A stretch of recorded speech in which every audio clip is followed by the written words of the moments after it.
Welcome, folks. We've just opened the door.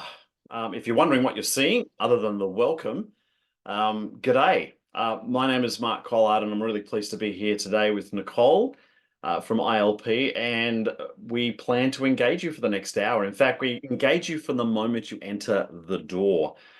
So welcome. As you're getting settled, grab your drink, do whatever you need to do to settle in for this next hour. And if you're interested, got a couple of things to keep you busy. One, if you can find the chat, because we are sharing a screen, there should be something on your screen that will give you a clue that you can actually just click something there that says the screen is being shared. It should open up a chat, and you can actually open that and then answer the question. If you could pick any David or Michelle in the world to have dinner with, who would it be? For example, I would immediately want to have dinner with Michelle Obama. So rather than have everyone's microphones on, because we've got a lot of people coming today, I'd invite you to respond to that question in the chat room. So here we go. So I'm going to add Michelle Obama. Oh, Obamas. I'd love to have both of them. Oh, well, maybe it's maybe you're into magic and you would love to have dinner with David Copperfield. I don't know. So maybe Michelle is the name of your grandma and she lives on the other side of the world. So who would you want to have dinner with? Their name, David or Michelle, and you could just pop that into the chat room, and you'll notice as the chat develops, you can check out on other people's responses. And also, having opened up the chat, go ahead and find some solutions to these cryptic wordles, as I refer to them, these word puzzles on the screen. Some of them are easy, some of them are hard for obvious reasons. So there's 6 of them on there. To help us, maybe number them as you provide an answer. So I put 1, tell us what the answer is, and I'll reward the group as we move forward. Hopefully in the next few minutes before we make an official start, we will have solved all of these puzzles. So what have we got?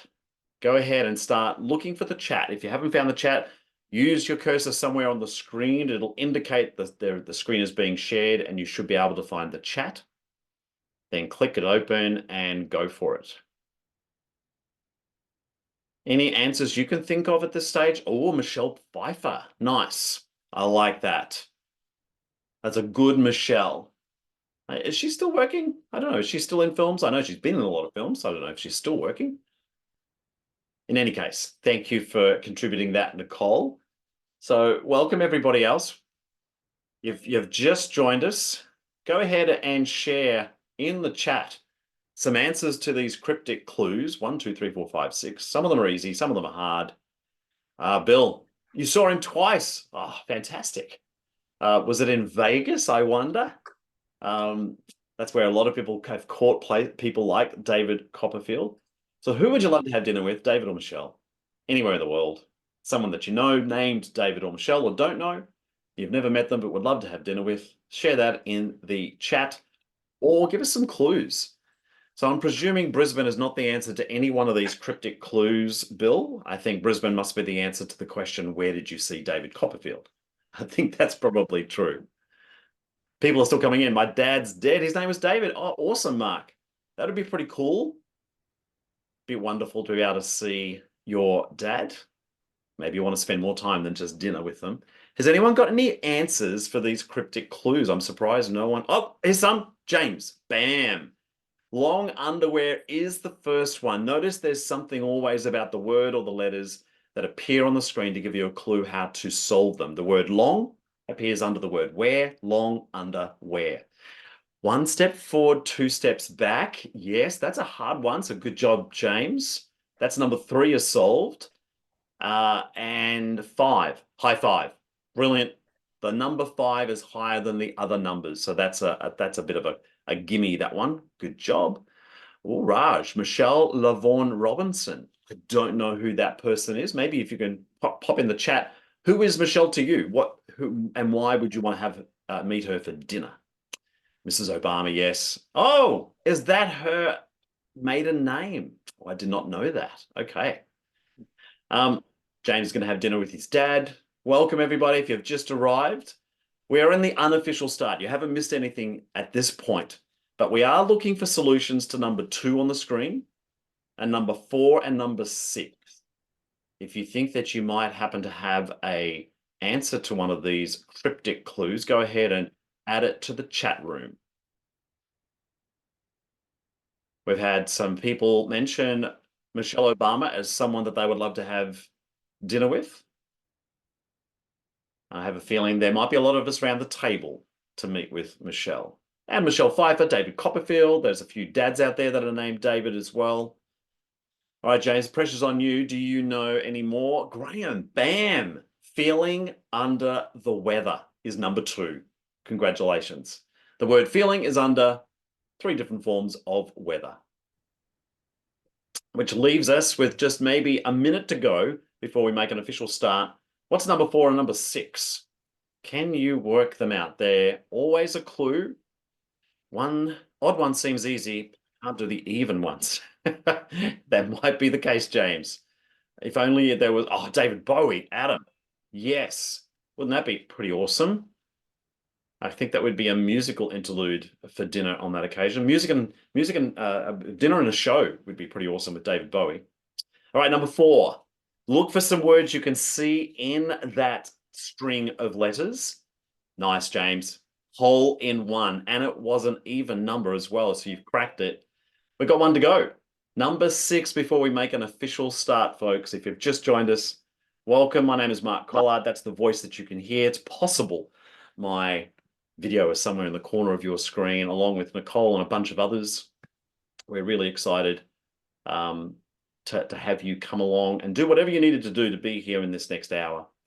All right, last few seconds. Can we work out number 6? Anyone got a clue? We've got long underwear, feeling under the weather, 1 step forward, 2 steps back, hole in one, high five, and someone, bam, Melissa, ambiguous. Ambiguous, nothing ambiguous about that answer. Melissa, congratulations, you get the gold star for picking up the last answer. Although as a group of ILPs, we have just solved all 6 of those cryptic clues. I'm going to stop sharing at this point, but will I do welcome you to this session in partnership with ILP. My name is Mark Collard, and this is Connection Before Content. I know, Nicole, you might want to speak and welcome people officially before we get started. Was there anything you might like to add? Yes, good afternoon and welcome to our first online masterclass for 2024. So I'm Nicole Hill, CEO of ILP and ILP Academy. Mark Collard will present our masterclass today. Mark is the CEO of Plamio. Mark is a trainer, author, and international speaker. Mark has written 5 bestsellers, books worldwide. Topics include icebreakers, trust exercise, team building activities, and so much more. Mark is an ILP member and Plamio is a valuable strategic partner. If you've got questions throughout the session, please post them in the chat and we'll answer them as we go. So please welcome Mark. Over to you. Fantastic, Nicole, thank you. And I want to acknowledge in all the places that you happen to be beaming in from, the traditional custodians of the lands, waters, and air in which we play today. And offer my respect to elders past, present, and emerging if they happen to be with us today in particular. There was a little bit of an intro given there from Nicole. There's me, full flight somewhere in China some years ago before everything changed. A couple of my books, but most people know me for having curated this massive online database. And I'm going to give you a sneak preview of that today, both in a demonstration, but also with access to the online resources as well.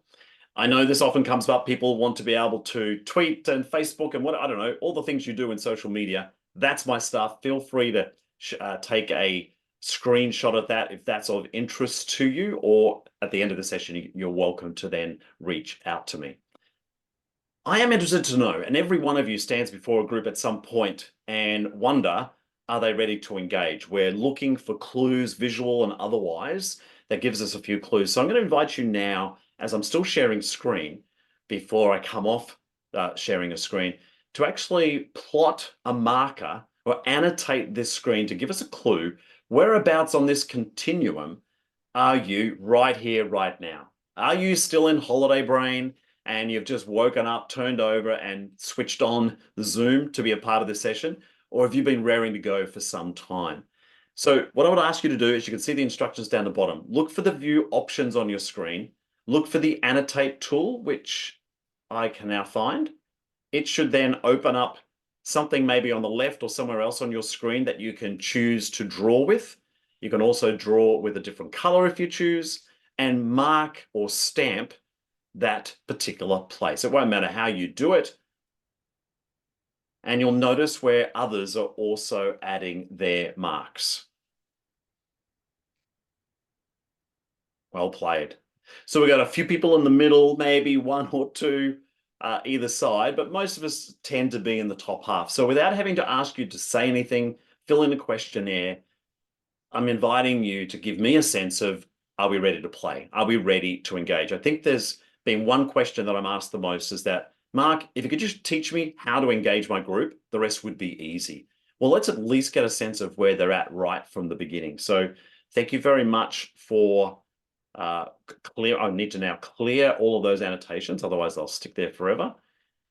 Oh, this is all changed. Here we go. And clear all drawings. Thank you so much for sharing. It gives me a sense of where we're at. Looks like most of us are ready to play. No matter where you're at, you can just kick back and just enjoy this session. But I do invite you to lean in and actually participate if you choose. There's be a little bit of content I want to share up front that will speak to the topic of today's presentation, but most of our time is going to be off screen, just simply playing. So let's just move to this first place first. Oh, I'm still annotating. Goodness. Okay, there we go. Let me get rid of that. The first thing is, this is what I know. And my guess is it reflects a lot of what you know. As human beings, it's baked into our DNA, this longing to want to connect with others. That is a fact. It's not something I've made up. It's scientifically proven. But the reason we pull back is because we're concerned that we're going to be fooled or embarrassed or made to look, a little bit silly.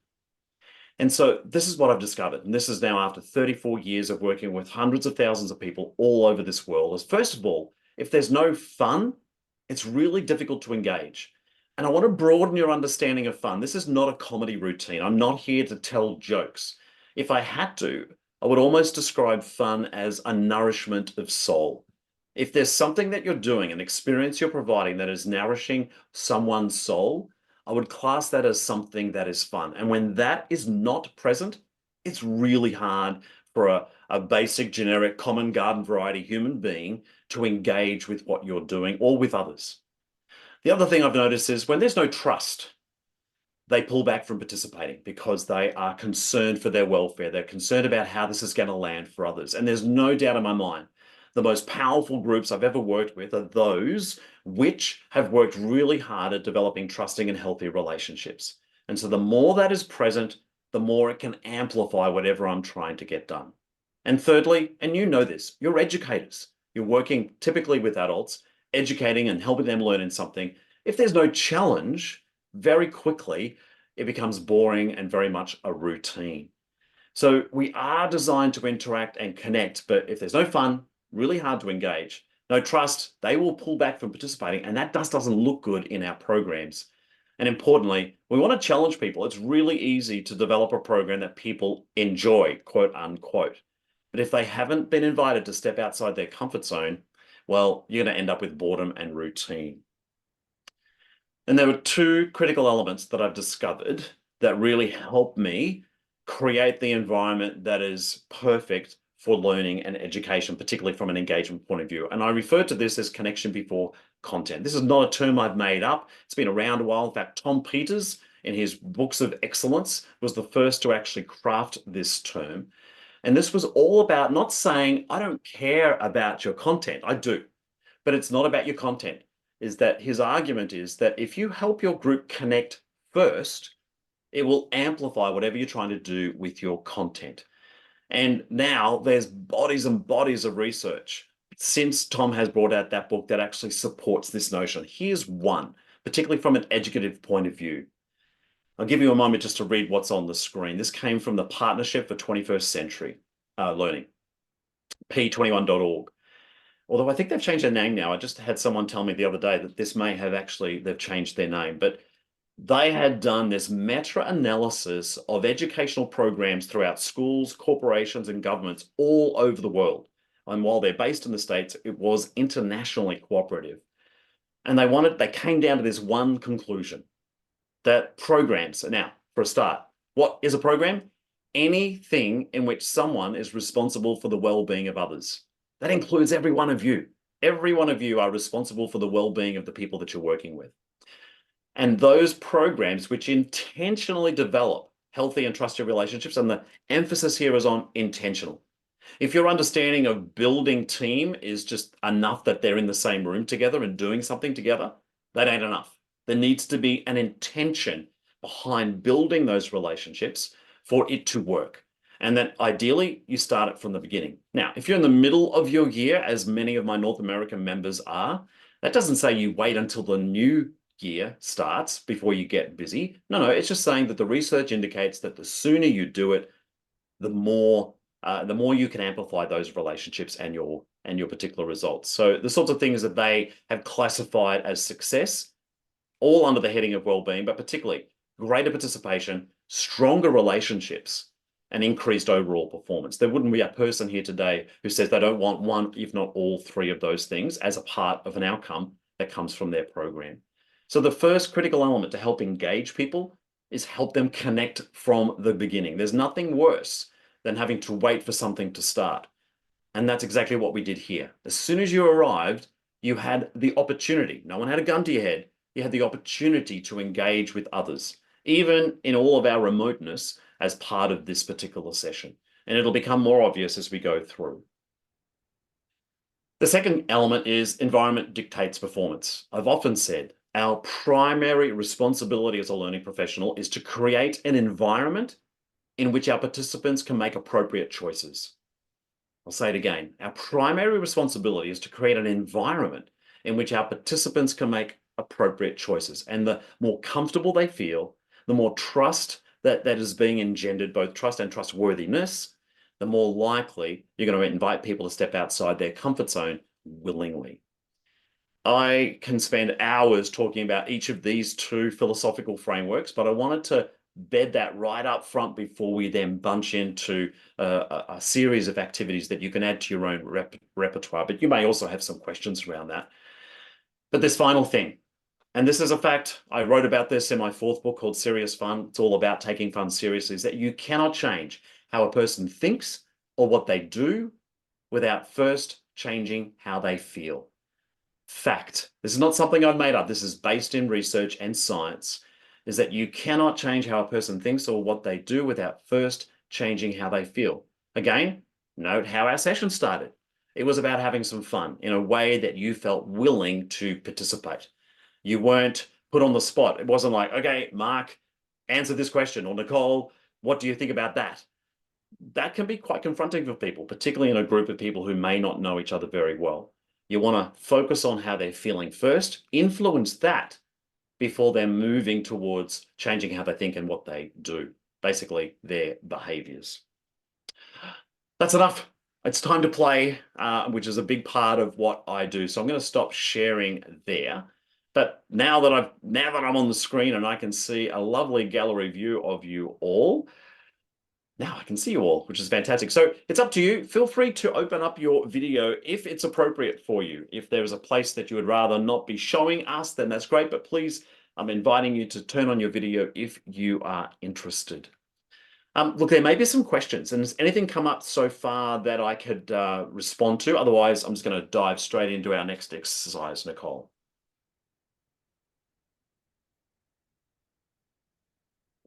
I presume. Oh, no, nothing there. Great. Fantastic. Excellent. All right. For this next exercise, you won't need to do anything more than be sitting in front of your computer and ideally seeing it from a gallery point of view. I'm going to tell you a story. And as I share the story, it'll take about a minute.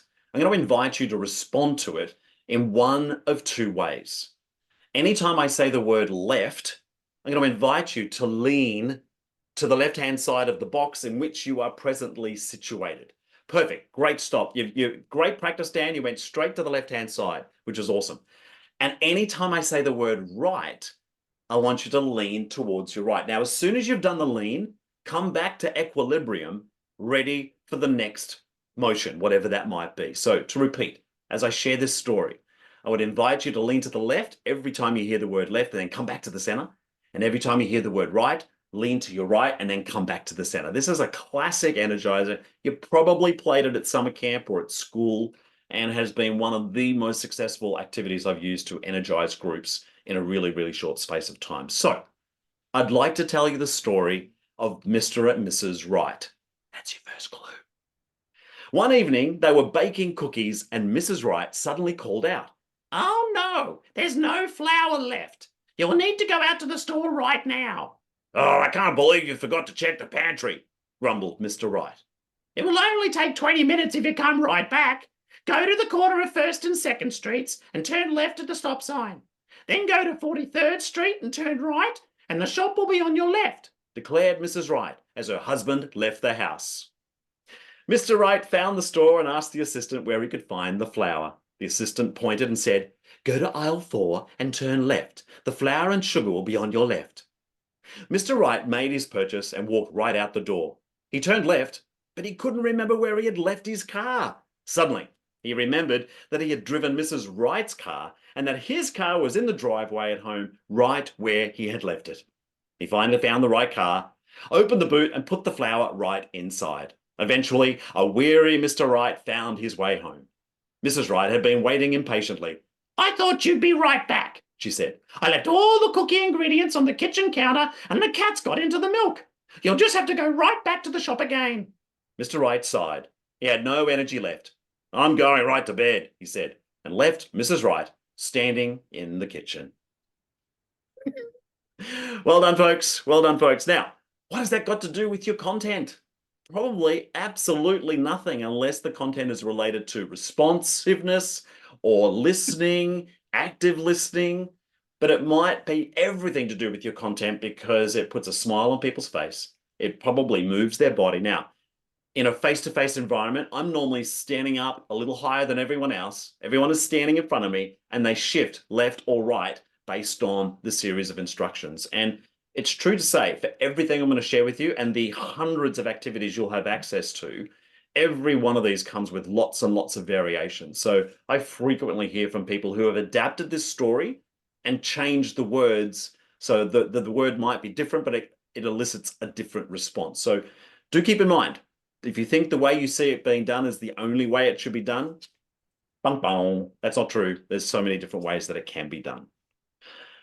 Most of you are probably in your office. If not, I hope you're close by to a sheet of paper. It could just be a piece of recycled paper. If you could grab that, and if you're at a desk, just place it in front of you. Like I'm standing in my office at home. I've got a desk in which this session is being conducted. So I've got the piece of paper directly in front of me. It should be blank. Turn it the other side if it's not blank, but you want a bit of a blank canvas. And in your other hand, I would like you to hold a marker. Probably best if it's a marker better than a pen. If that's all you've got, that's totally cool. But if you can find something that's fairly thick, this will work a little bit more powerfully for you. So here's what's about to happen. First step, I would like you to change the view to presenter view. So all you should see, principally, is me on the screen. So go ahead and do that now. Whereas I have it on gallery view for a specific purpose. All right, so you all now should be just looking at me. Here's what's about to happen. When I say go, because that works pretty well to start the game, you have 30 seconds using your marker and your piece of paper to draw the best headshot of me you can. However, here's the kicker. You cannot look at your paper. As you are drawing, you need to keep fixated on the screen and do your best at drawing me in 30 seconds as best as you can. And I'm going to be doing exactly the same thing, but I'm going to randomly pick someone on the screen to actually draw. So to repeat, in a moment, when I say go, don't look at your paper, but be sure that your pen is over your paper. And your objective is to draw me, my headshot, my shoulders. If you want to embellish it, the background as well, as best as you can in 30 seconds. And I'm going to be drawing one of you. All right. Are you ready, folks? Just be sure your pen's in the right spot, but don't look at it again. And your time starts now. Go. All right. Here we go. I just started at the top of the head. Oh dear, I've already made a mistake. That's okay. I'm going to go back and try it again. Remember, don't look at your paper. About 10 seconds has already passed by. 15 seconds. You can go ahead and embellish now if you feel like you've got time. I'm not sure that I do. I'm going to do some coloring. You've got about 10 seconds remaining. Go for those finer details now of what you're drawing, which is me. 5, 4, 3, 2, 1. All right. Hold it there, folks. A blind portrait. Oh dear. I've just looked at my portrait of one of you. All right. Now, just to humor me, go ahead and fill your screen and place your portrait of me in front of your webcam. Let's see how well you did. Ooh, Adam, look at you. Ah, yes, Miss Julie, nice job. I love the bookcase in the background. Got the glasses going on. Bill, beautiful. Ah, nice. Oh, James, dude, that's pretty cool. I think you got that one. All right, okay. Apart from it just being a bit of fun, now it's up to you. And in the chat room, should be easy to find. Leanne's wishing that she had her camera working because that would have been really cool to see. But in the chat, go ahead and open that if you choose. I would like you to tell me, and let's see who can correctly guess who was I trying to, oh, hang on, I've got to find where's, here we are. Who was I trying to draw? Who's going to be the first one to try and guess who I was drawing? It wasn't Dan. Who was it? It was Adam. Good job, James. You're scoring it. Now, Adam, this doesn't mean anything. You know, I immediately went too long on the very first lens of the actual drawing. I realized I made an error. It was all too late by that stage. That was in the first 3 seconds. Again, nothing to do with content, but it could be related to a principle of something you are delivering in your curriculum, such as observation skills, nuance, observation of, behaviors. And then I think most of us would understand if you're looking someone directly in their eyes, that can be pretty confronting. This could be exactly the same activity, but I might just put up on the screen a particular object, and then all you need to do is just transfix on the object and draw it on your paper. Exactly the same activity. But with a group that perhaps is comfortable with each other, then you can actually invite them to do pretty much like we've just done here, but face-to-face, of course. A little different, of course, when we're doing it by Zoom. Well done with all of my little budding Picassos there. Now, perhaps on the other side of your sheet of paper, I would like you to find another side to it. I've actually done this in advance, something I've prepared in advance. I've just got an index card. You can see that. And on the top half, can you write your name nice and big? Unless your name is Mark, you should be writing your own name. So Melissa will write Melissa, Julie will write Julie. But just write your name in the top half, because we're going to be using the bottom half in just a few moments. All right. And again, with a marker or a pen, it doesn't really matter. You know how all of us have a phone number, a bank account, all sorts of other numbers that identify us. And in fact, many years ago, most of us may recall this conversation about having this Australia card, this one number that we could use everywhere in our life. Maybe that's still coming. But at the moment, our life is riven with lots of ways in which we can be identified, none of which we have control over. So I'm going to give you the chance now to create your own identity number. For example, something I've prepared in advance. I've written, 5 or 6 numbers now on my card. And here's the kicker, is that in a moment, I'm going to ask you to do the same thing, and we'll just invite 1 or 2 of you to share out. So we don't need to hear this from everyone, where ordinarily I might do that with a group. But today, just a couple of people. Your object is, often with a partner or a small group, is to guess what each of these numbers might mean or represent in this case, in my life. So for example, in the chat, just to make it easier with this number of people, in the chat, what do you think say I gave it away. What do you think 64 might represent? Yeah, year born.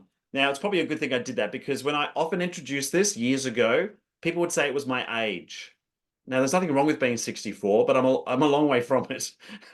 So it was 1964 is the year of my birth.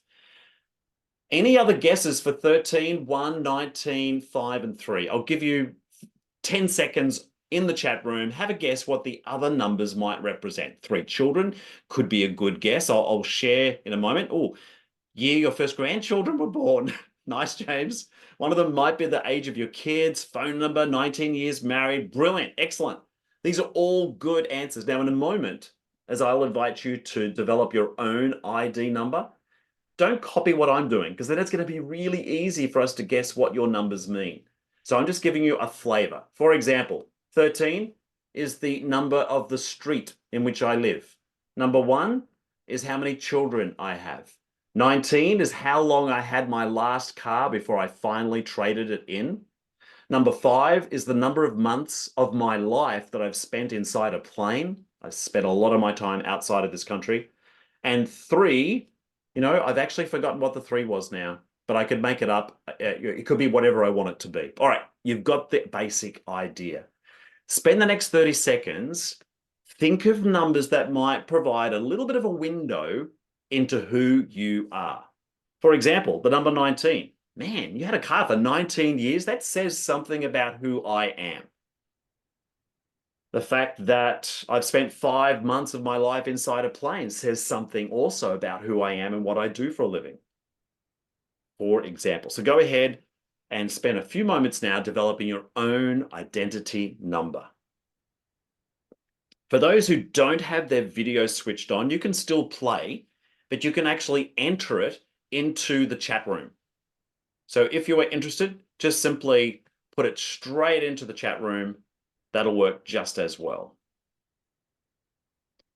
And maybe just separate each number by a dash or something so that we're clear. So if you can't have your video on for whatever reason, it does not matter. Feel free to put that into the chat room. All right. Now, there's a bunch of us here. Is there 1 or 2 people who would be willing to come off mute for a moment, show us your card, and invite people in the chat room to guess what your numbers might be? And we'll only do it for 30 seconds. If we can't get it, Dan, I saw your hand. Thank you very much. You may go first, and we'll ask everyone to respond in the chat. If we haven't got some of these within 30 seconds, if you could tell us what they are. Oh, you might have, oh, there we go. So if you want to put on, if you go ahead and pin Dan now, then you'll be able to see that very big number. Just raise it a little higher for us, Dan. Oh, no, it's not liking that, is it? 27, 25, 23, 16. All right. I'll open the bidding. 27 years engaged in your career? No. Okay. So we can't hear you, but that's all right. I get the understanding of the no, still can't hear you. That's okay. Even though it appears that you're unmuted, but you could just give us a yes and a no. Try that one. Kids. Can you hear me now? Oh, we can. Fantastic, Dan. All right. 46 children? Yes, 46 children. Yes. Absolute gun. All right. Give us a clue as to what the numbers might mean, Dan. Go through each one of them if you choose. They are literally all the ages of my boys. Ah, so you've got 6 children? 5 boys. The last one is the age of my wife. Nice. So all the members of your family? No, she's only 21. Yes, correct. Yeah. Awesome, Dan. Thank you so much for putting your hand up and giving that a go. Great numbers. That, again, gives us a clue. That's a big family, in the context of what most families are. So we know a little bit more about Dan. Do we have somebody else? One more person who might like to share. I've got to go back to gallery view again. Is there anyone else who would like to give it a go? Oh, I see your hand, Adam. Go for it. If you'd like to come off mute, we might be able to hear you. Okay, there's my numbers. Oh, I can't see that. 3, 1, 38, 0, 95. All right, I'm gonna take a punt at 0 because I think I've done this somewhere else with someone similar to yourself, and 0 is the number of hairs on your head. Is that it? I wish I'd have thought of that, but I do have 3 hairs on my head, so that's right. Someone else years ago put 0 on their ID card, and none of us could work it out, and that's what they said. It was the number of hairs on their head. All right. Anyone got some? No, not quite right. 95, the year you were married, 38 years in the training industry. Not quite right. No, no. No kids? No grandchildren. Oh, okay. No grandchildren. Why don't you run through your numbers now? Okay, so 3. I'm one of 3 boys. I have 1 child. I live at number 38. No grandchildren, and I started my own business in 1995. Nice. Well played. Adam, thank you so much for sharing your identity number as well. Again, and I'll probably say this for everything I present, but it's, again, one of those favorites. It sits somewhere in my top 100 activities that invite people to share. And here's a few clues about why it can be so successful. 1, the participant gets to choose what they write down. So that 0 for that gentleman who was bald, for some people that might have been embarrassing, but for this guy, this was totally cool. It was something he was willing to share. So you're clearly not going to put something on your card that perhaps you would be feeling uncomfortable sharing anything about. And it's not a test. You know, some of this is meant to be fun and challenging, and the numbers can be also revealing. It gives us a bit of an insight into that person. And it happens because we've written a number on a card. Again, there are lots of different ways you could frame it. So you might frame it in a particular context. Okay, on this particular experience, write down the numbers that relate to this experience, for example. So lots of different ways in which that can be run. Now, this next exercise I want to share with you, again, these all come under the heading of inviting people to interact, because in my experience, having invited people to play provides opportunities for interaction. And it's almost like a model. I call it the play to grow model. It starts with play, it builds to interaction. And sometimes we think that we go from interaction, we go straight up to this level called trust. It isn't a distinct level, but there's a piece in the middle that's missing. Again, scientifically, this play moving to opportunities for interaction must invite people to share. If there is no sharing, that is opportunities to be vulnerable, trust cannot be developed.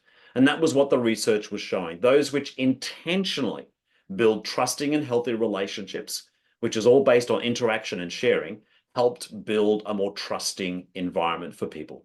And once you've got trust, we all know the growth is the next, it's like the holy grail of the education that we're working with, the groups that we have in front of us.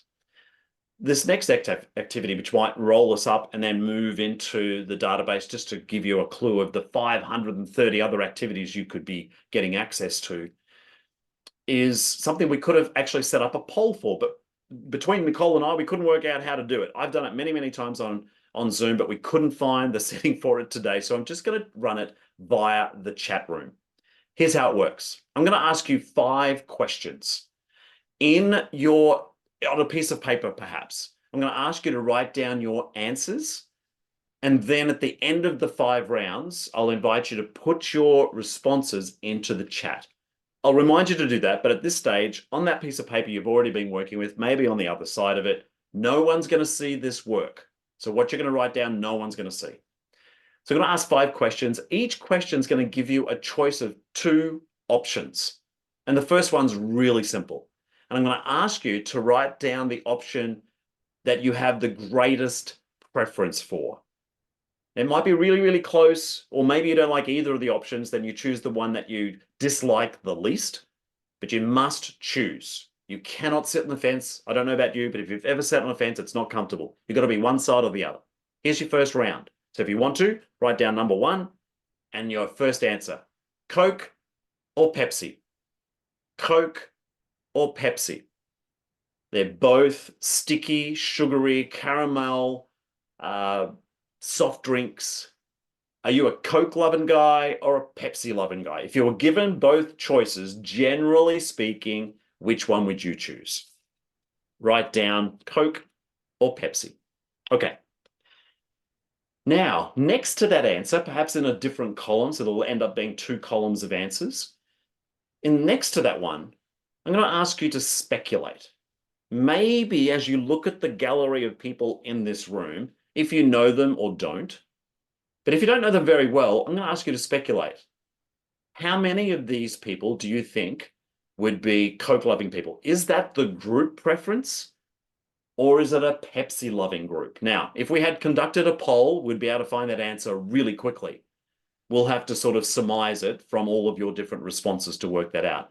So you get a point every time you predict this result. When you speculate the group preference as either being Coke or Pepsi, regardless of your personal preference, if you pick the group preference, you earn a point. So go ahead. Next to number one, you've got your personal preference, then write what you speculate could be the group preference. It may be different. All right, number two. This one relates to chocolate. Dark chocolate, white chocolate. Dark chocolate, white chocolate. You only have two choices. If a plate was offered and you only had two types of chocolate, which one would you go for, generally speaking? And again, speculate. For this group right here, right now, would they be a dark chocolate loving group or a white chocolate loving group? You should have two sets of answers now. One for that sticky caramel flavored drink and another one for chocolate. Number three, write down number three if you need to. Video games, board games. Video games, board games. If you only had two types of games you could participate in for the rest of your life, which way would you swing? A video game or a board game? What's your preference? And you've got that hour off and you had these two options. Which one would you generally prefer? Video game, board game, and then of course, speculate. Our ILP members, are they board game kind of people or video game kind of people? Sometimes the results surprise me. All right, number four, got only two answers remaining. This one, actually, let's see. Yeah, big party, small gathering. Big party, small gathering. There's an event on every night for the rest of your life. And you get to choose now, would you prefer to go to a big party tonight or a small gathering tonight and the next night and the night after that? Which generally, I know it always depends, generally, would you prefer? Are you inclined to go to the big party or more inclined for the small gathering? Yes, I know we can all argue, what does big and small mean? Take it on spec. There's clearly a distinction between those two. All right. You should now have put down your personal preference and speculated for the group. Is this a big party kind of group or a small gathering kind of group? I've never made it to an ILP conference. This year, I hope to change that record. And I know there'll be a big group of people. Is that your kind of crowd or are you a small gathering? Last question. This one I find the most interesting. Listen to the two options. You must choose between these two. Would you rather be rich, like filthy rich, in a job you absolutely detest, or dirt poor in a job you absolutely love? Would you rather be filthy rich in a job you hate or dirt poor in a job you adore, you love, you're passionate about? Which would you rather, one or the other? And speculate for the rest of the group. Okay, you should now have 5 answers, which are your preferences, and then 5 answers, perhaps in another column, that has speculated the result for the whole group. Now, if we were conducting a poll, I would now answer, we'd have been able to pop all of these into the poll and we'd be able to quickly identify the majority, but follow what's about to happen. Don't hit enter until I say, now hit enter. But in a moment, I'm going to ask you to write down each of your 5 answers. So it might say Pepsi, white, video, big, and what was the last one? Rich. Yeah, write down the basics of each of your personal preference. You're looking at your personal preference. Put it all in one line, separate it by a comma or a dash, but do not hit enter. Just have it ready to go. I'm going to do the same thing as you are going. Okay.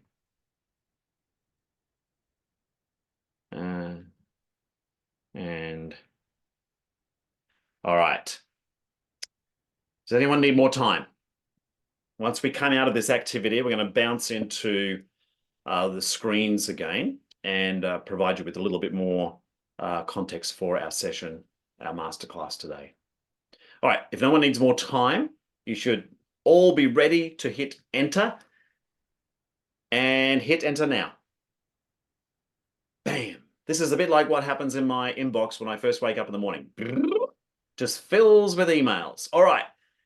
Have a look. We're going to have to do this basically by just looking over the course of the, what have we got? 20 different responses. But I think we can confidently say, Coke, if you predicted that for the group, there's 1 point there for you.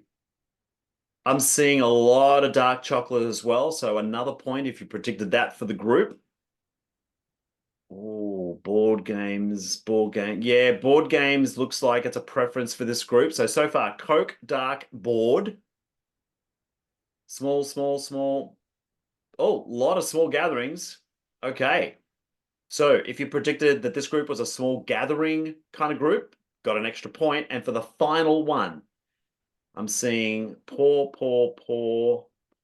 rich, poor. Ooh, most people went poor. If you predicted this group would prefer to be dirt poor at a job they loved, you can earn that fifth and final point.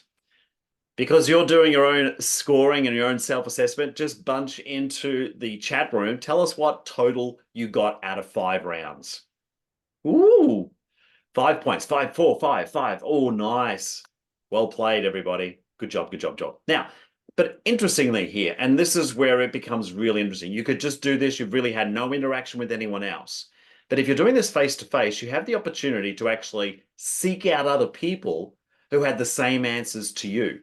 So scroll back up now, just take a moment, scroll back up and look for somebody else who had the same personal preferences as you. So for example, oh, Leanne, you and I are just 1 out of 5 that's not the same.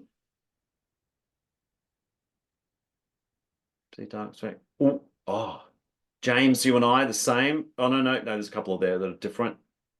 So look for someone who has the same as you. Coke, dark, board, small. Oh, that's me. I match with me. What a surprise. Okay. Or look for someone who did exactly the opposite to you. And the whole point here is that you've now got a purpose of conversation. You know, I'm fascinated. I think my number 1 character strength is curiosity. And I love asking questions. And so the question might be, look for someone who sees the world completely different to you. They might be Pepsi, white chocolate loving, video game playing in large groups, absolutely rich. And they might be completely opposite to you, but still find things that you have in common. Thank you for playing, folks. Winsome, Chantel, Belle. Okay, Nicole. Okay, so a few people actually match. It doesn't really mean anything, but it might be a point of conversation to get things moving with your particular group. All right, I'm going to go back and start and return to sharing the screen again. Thank you so much for playing. I will list these activities for you as we get towards the very end. I think at this point I won't have time for this activity, but if we do, we'll come back to it. But don't need to answer this question, but I love this question. What is an issue that you think not enough people are talking about? And here's how I would play the activity. It's called Curiosity Ping Pong, where one person, everyone would write down their answer and they might post it on a board or on the floor or in a virtual environment. They're posting it in the chat room. And then I invite one person to ask another person who had a really interesting answer because they're curious. It's like, hey, Adam, tell us more about your answer. And why did you answer that? Adam then, if he chooses to, shares that answer like ping pong, then bats it back. He says, okay, Ellison, I'm really curious about your answer. Could you tell us more about that? What's so wonderful about this is that everyone is engaged because no one knows who's going to be called on next. And it's related to something that they've already shared. So we didn't have time for that, but that's the basic activity that I would have played out of that screen with that little boy running through the shower. there's the activities. If you want to take a screen share of that, that last one we didn't play, but I just described, Curiosity Ping Pong. These are the labels or the names of the experiences that I shared with you that you can find on Playmio. And so what I plan to do now is actually share my screen as I introduce the resource of Playmio's online activity database. So I'll just give you a moment to screenshot that if you choose. We'll come back to it if you don't manage to do that quickly enough. Great. So let me just share a different screen. Where are we? Excuse me. Too many screens open here. There we go. All right, let's try that one. Beautiful. Okay. So you can see here that this is playmio.com. Nicole will talk to this more broadly in terms of the specifics of ILP. But this is something I created going on 13 years ago because I couldn't remember all of the different experiences that I had been exposed to in my early part of my career for activities that were energizing, ice-breaking, trust-building, team-building type stuff. And I knew that most of us have this little computer in our back pocket these days rather than a shelf full of activity books, which we never were carrying everywhere we went on a program. So I created this database and it's from here. Now, there's a couple of ways that you could enter it. And if I'm viewing it through the lens of a corporate training or working with adult education, there's three ways that you could enter this space. First of all is the type of activity, or it could be the outcome. What are you trying to get done? Or what skill do you want to focus on? So if I look at the activity type, everything from an icebreaker through to a reflection or debriefing exercise. But that may not be how you want to view your program. You may view it from an outcome, in which case it could be about getting to know each other, because all of us know something you use one day as an energizer with one group could be an icebreaker for another group. And then next week you use the same thing as a team building exercise. That's related to outcomes. So that's another way you might get started. Or using skills. And here we've got a really long list. There's about 20 different things, everything from the 4 C's to the social emotional learning. If you happen to do anything with young people, that's a big thing in schools around the world these days, and all of these other areas here. And it's a starting point. So for example, if we go back to program outcome and you just want something for your program that takes 2 minutes as an energizer. So I'm going to go quickly re-energize. That takes 2 minutes. Maybe you've got a group of, I don't know, 15 to 30 people, and we'll go for all levels of exertion. We can always punt it down. We're starting from 533 activities, and this list gets bigger and bigger each month. All right, that's still too many. So I might go, because we're down to 48 now, I want something that's maybe passive. Maybe you're doing it in a restricted environment. So we're going from 48, we're down to 11 now. And I might go, oh, that's still too many. The program starts in 3 minutes. I need to know one that it comes with a video. And so most of them, more than half of the activities come with a video. So for example, let's say, oh, this is it. This will take less than 2 minutes. It'll energize my group. And importantly, comes with a video tutorial. This here, I won't play it over Zoom because it never translates very well. But each of these videos is with a real group. So this is not me with a group of friends who said, make it look like you're having a fun time, but don't look at the camera. These are real people playing the activity who gave me permission to video them. There are 100, almost 300 activities now with videos as a tutorial. But the minimum might be just, you just need to know how to run it. So these are the step-by-step instructions. Or if you're looking for some leadership tips about, oh, I know this activity, but I'm looking to squeeze a bit more from it, that could be something that would be of value. How many of you have often thought, oh, I wish I knew a variation? This is an unusual one where there's only one variation, but most of them have 2, sometimes up to 12 or 15 different variations. So if you've ever come across the, oh, we've done this before syndrome, this would be your next best friend. If it can be done virtually, this one, absolutely. I've done it virtually with groups around the world.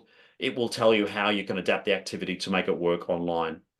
And importantly, particularly if you're engaged with experiential learning, which is my pedagogy, these are questions you could ask that invite a group to reflect so they can draw learning from their experience. So every activity has those tabs and others. In fact, this is not even all of them, as a way to build your repertoire, but from your back pocket. There is a free app that you can use. If it's not the video you want something that comes without any props, or you want something that only works virtually. So if I was to clear all of this, this was all happening in those first few months of COVID because none of us believed that we would ever have to do this online. And so very quickly, about 40% of our database can be either suitable or adapted for the purposes of an online audience. So that's 3 different ways that you can approach the searching and sorting and filtering of activities, so that you start with 533, and each month we normally add a bunch. I've got about 40 sitting in waiting to be uploaded with videos at the moment. This can be a really great way to move forward. So let me return, now that I've given you an idea of where there's also a blog that we produce. Every one of us have a blog these days. These are all, oh, that didn't work. Why didn't that work? View all posts. Ugh, okay, not sure why that's not working, but we won't bother with that right now. It should be going straight to the blog. Let's return to the screen, and then we've got a chance to go straight back to camera where we can invite people to ask some questions. So there's that list again, folks. You've now had a chance to know what that looks like. You can access it through your smartphone. Most people do use their desktop. It's just often a little bit easier, particularly when you're watching a video.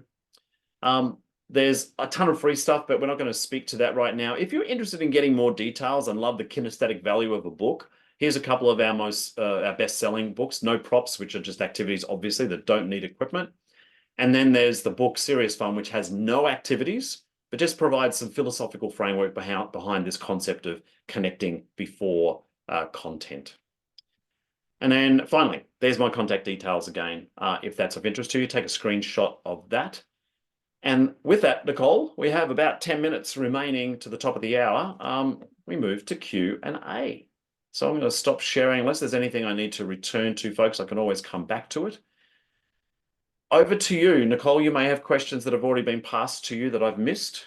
No, I'm getting love this, great session. So some really great feedback, but I haven't got any questions. Does anyone want to ask Mark any questions at all? And the group's not that big, folks. Feel free to come off mute and simply ask the question rather than passing it through Nicole. We had the opportunity today to not only add value to you as members of ILP, but to share with you a resource. And Nicole will talk to you more about how we plan to share this with the membership. But it's available to anybody. We have 10,000 or more different members around the world who access this on probably, I wouldn't say a daily basis, but certainly several times a month. They're looking for new ideas, or they're looking for variations of old ideas. This is one of those resources that people find useful. So over to you. Mark, I just had a question. I thought, is it possible for your members to contribute activities to Planio as well? This was never meant to be the Mark Collard show. It's just how it started. I started with 100 activities back in 2012. Now we're over 530. We're on our way to 600. And so probably about 10% of the activities are contributed by other people, other organizations, other advocates. So if there's an activity you absolutely love and feel willing to share with the rest of the world, there is what you didn't see in behind that demonstration is a learning community, basically Facebook, but it's behind the paywall. And so there's a community there of people who gather frequently or talk to each other through a forum and share stuff. But if you've got significant stuff that you want to share, we can actually make it an activity, and I'll do all the wherewithal, create the illustrations, the videos if necessary, and you would help guide us with the instructions. It's a good question. And in fact, I'd love to think that one day, most of the activities are not mine. Melanie, did you have your hand up? I did. Oh, Melanie, go for it. Yeah. Mark, in your experience, do you believe that true connection can be achieved with fully online engagements, or at some point does face-to-face have to happen? And if so, online, what's the key? Yeah, the key is the sharing. That pyramid I talked about from play to growth. So it starts with play. Why does it start with play? Because it's hard to step away when you're having fun. You know, it's hard to look cool when you're not when everyone's having fun, it's hard to look cool when you're not a part of that. So it's contagious. You want to be a part of it. It starts there, which builds opportunities for interaction. And then through that interaction, intentionally inviting people to share. And you'll notice all the way through, even in the short program I've had here, we've built little connections. We've known a little bit more about other people in the space of the time that we've had. And so for me, and I think we all had that experience during COVID where everything we were doing was online. That was my experience. It is possible to get connection. Clearly, it may not be our preference, but it is, provided that you provide opportunities for vulnerability or sharing. And even though you're staring at a computer or a camera, it's not the real person, but our brain doesn't know much different. You've still built that relationship. Okay, thank you. Yeah, you're welcome. But it starts with fun. Other questions, folks? No. Well, I'll say by a massive thank you, Mark. That was amazing. So that was a lot of fun. So thank you. And I'm sure everyone else would, in the chat, everyone's saying, love the energy, Mark. Excellent. Thanks for a great session. So everyone got a lot out of it. So thank you. I am just going to share my screen. Right. And A special offer.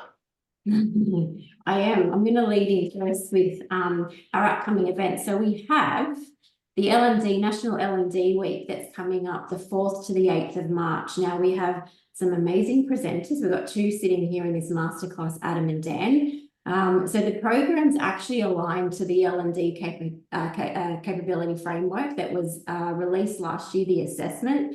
So all participants that actually enroll and come to the L&D week get the free capability assessment, which is valued at $99.